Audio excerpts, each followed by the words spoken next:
वामपंथी चिंताविद नेता अध्यापक सुमन बंदोपाध्याय। बंगाल स्टूडेंट यूनिट यानी बीएसयू एक गैर राजनीतिक छात्र संगठन ने समाज के वंचित वर्गों के उत्थान और युवाओं में उद्यमिता को बढ़ावा देने के उद्देश्य से एक नई पहल शुरू की है।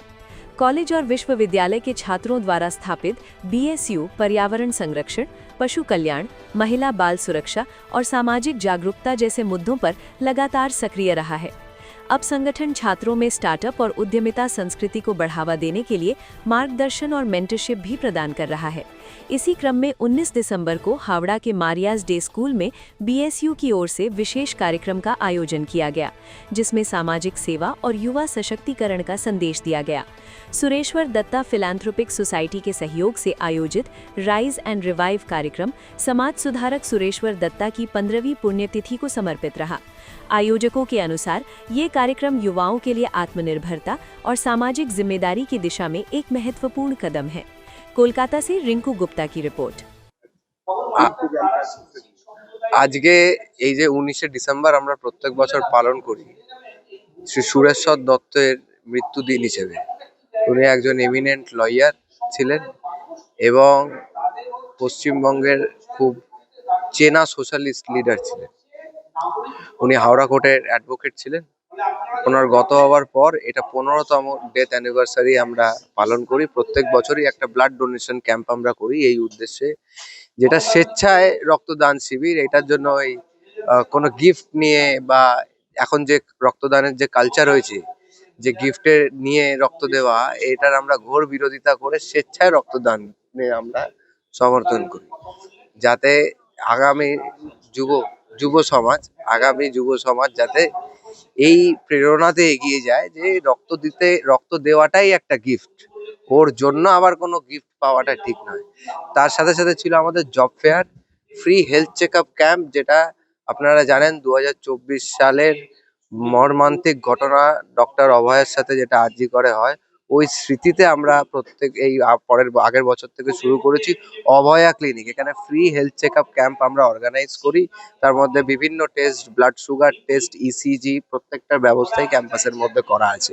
তার সাথে সাথে ছিল জব ফেয়ার এবং বাচ্চাদের 5 বছর বয়স থেকে 18 বছর বয়স অবধি ড্রয়িং কম্পিটিশন ছিল এবং জব ফেয়ার 100 জনের জব ফেয়ার অর্গানাইজ করা হয়েছিল, যেখানে প্রায় 8 থেকে 9টা কোম্পানি আসছিল। আমরা সারা বছর যে আবেদন পাই, আমাদের তো সংগঠন চালাই বেঙ্গল স্টুডেন্ট ইউনিটে, সারা বছর যারা আমরা আবেদন পাই চাকরির, তাদেরকে তো আমরা তো আর রাজ্য ক্ষমতায় নেই যে তাদেরকে চাকরি বা তাদেরকে রোজগারের জায়গা দিতে পারবো। আমাদের দিক থেকে যতটা সম্ভব আমরা তাই বছরের শেষে একটা জব ফেয়ার অর্গানাইজ করি। যারা যারা বেরোজগার লোকজন আছে আমাদের সংগঠনে, যারা আবেদন করে চাকরি, তাদেরকে একটাই চাইছি, এই ক্যাম্পটা চলছে এখনো 4টে অবধি। এটা আজকেই ছিল 19 তারিখ। আমরা একদিনই করি জব ফেয়ার এবং হেলথ চেক আপ ক্যাম্পটা একদিনই। কালকের যে প্রোগ্রামটা আছে এটা মূলত কালচারাল এবং কম্পিটিশন বেসড প্রোগ্রাম। কালকে শুরু হচ্ছে 10:30 থেকে। আজকে প্রবোধ চন্দ্র সিনহা এসেছিলেন, সোশ্যালিস্ট লিডার। নূর আহমদ এসেছিলেন, honourable justice Biswajit Basu, sitting justice.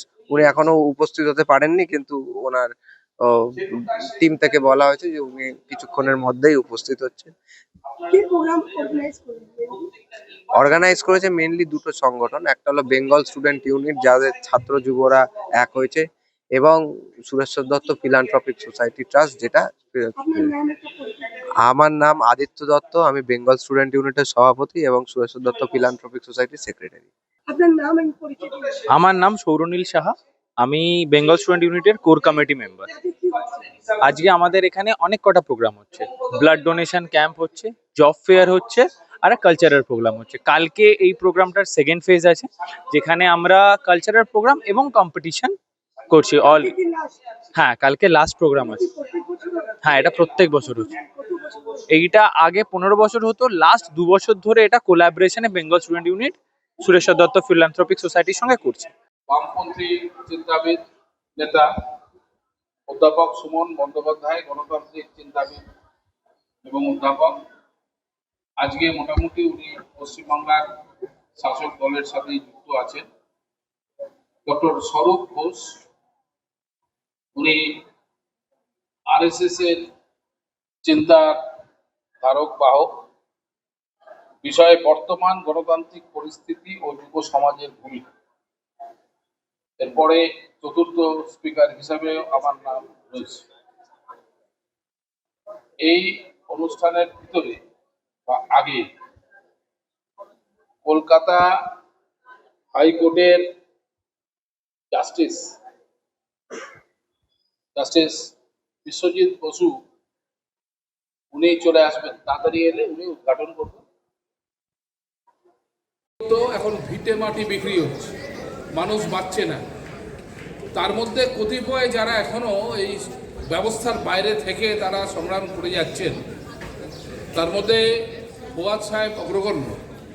আমি শেষ মুহূর্তে বলেছি, উনি এসছেন, ওনারা সবাই এসছেন, সুমনবাবু, ডক্টর স্বরূপ ঘোষ, আমরা সংগঠকের পক্ষ থেকে তাদের প্রতি কৃতজ্ঞতা জ্ঞাপন করছি। কতগুলো লোকজনকে আমরা নির্বাচিত করি। এই পরিস্থিতি কি ছিল 2500 বছর আগে? সম্রাট অশোক যখন এখানে রাজত্ব করতেন, তখন কি গণতন্ত্র ছিল সমাজের মধ্যে? 600 বছর আগে যখন শাহেনশাহ আকবর শাসন করতেন, তখন কি গণতন্ত্র ছিল ভারতবর্ষে? হয়তো এটা হতো না। দিব্যজ্যোতি দাসকে আমি মঞ্চে আসতে অনুরোধ করছি, এটা জোরে হাততালি।